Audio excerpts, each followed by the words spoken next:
Donna! Tita! Napadaan kayo. Donna, nasa si Joanne?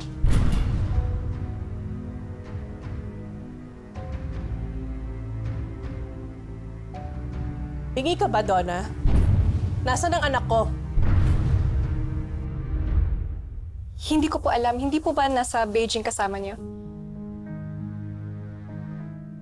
Alam ko pagbalik niya dito sa Pilipinas, ikaw kagad ang una niyang pupuntahan dahil best friend ka niya. At alam kong alam mo din kung nasaan ang anak ko. Hindi po. Hindi pa po kami ulit nakapag-usap. Alam ko lang po, gumaling na siya pero yun lang.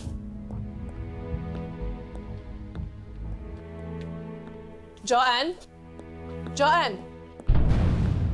At Joanne? tita, huwag po kayo dyan. Maraming daga dyan. Tsaka insekto, kaya nga po hindi ako pumupunta dyan.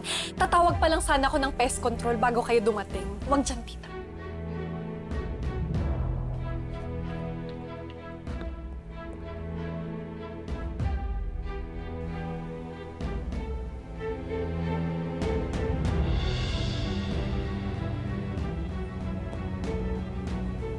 Sandali.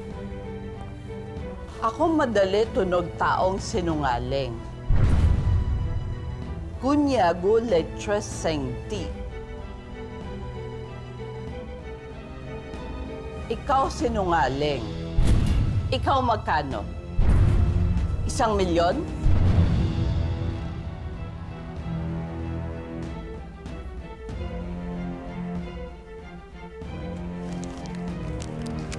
₱2,000,000. Ikaw expand na business.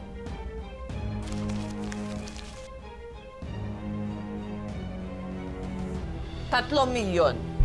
Sabi mo lang, asan Joanne?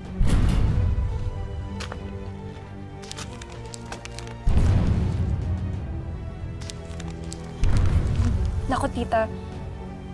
Malaking pera po to. Mababayaran ko na yung loan ko sa bangko, sobra pa.